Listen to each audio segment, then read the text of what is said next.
স্বৈরাচারী শেখ হাসিনা পলাইয়া ভারত অবস্থান করছে। সে ভারত থেকে ফোনে বিভিন্ন লোকেকে হুমকি ধুমকি দিচ্ছে।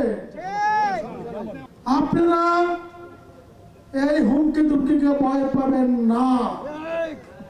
বিগত 17 বছরে এই দেশটা তলাবিহীন করে ফেলিয়াছে।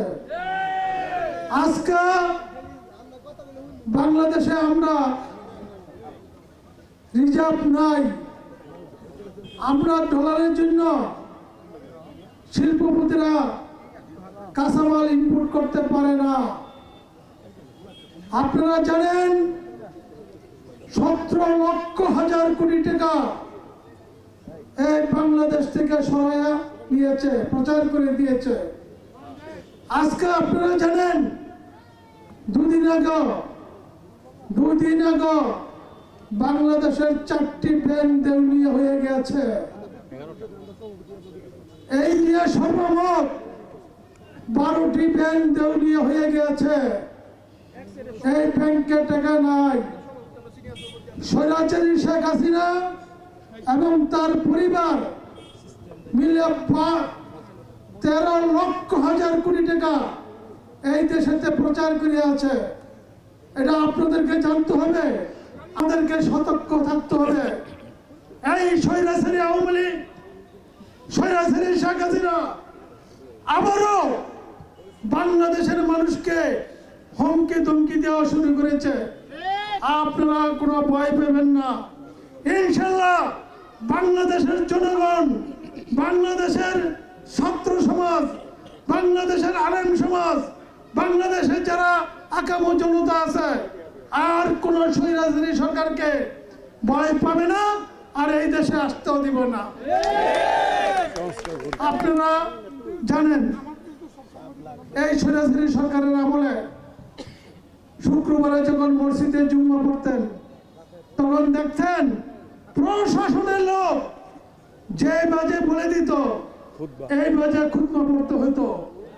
নিজের ইচ্ছায় আলম সাহেবরা নিজের কোরআনের ইয়া বলতে পারতো না। এটা কি মিথ্যা বলছি?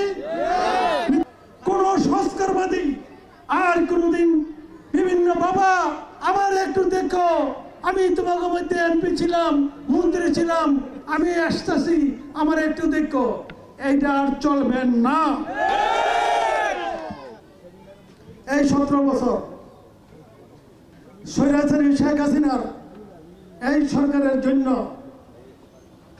আমি আমার মাকে জানাজা দিতে পারি না, আমার ভাইকে জানাজা দিতে পারি না, আমার বড় ভাইয়ের বউ আমার বাবাকেও জানাজা দিতে পারি নাই এবং মাটিও দিতে পারি নাই। যে আওয়ামী লীগের লোকের শেখ হাসিনার লোকে কিন্তু এই শ্যামবাবুরের লোকই বিভিন্ন জায়গা বিভিন্ন দেশে গেছে সবার সঙ্গী। নাকি মিথ্যা কথা বলছি?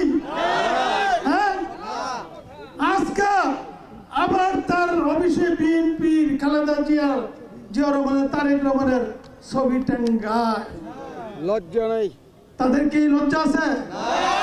এতদিন লাগাইছে শেখ হাসিনার ছবি, শেখ মুজিবের ছবি, এখন আবার এই 5 তারিখের ভোরের থেকে লাগায় শহীদ প্রেসিডেন্ট জিয়া রহমানের, দেশনেত্রী বেগম খালেদা জিয়ার এবং তারেক রহমানের ছবি।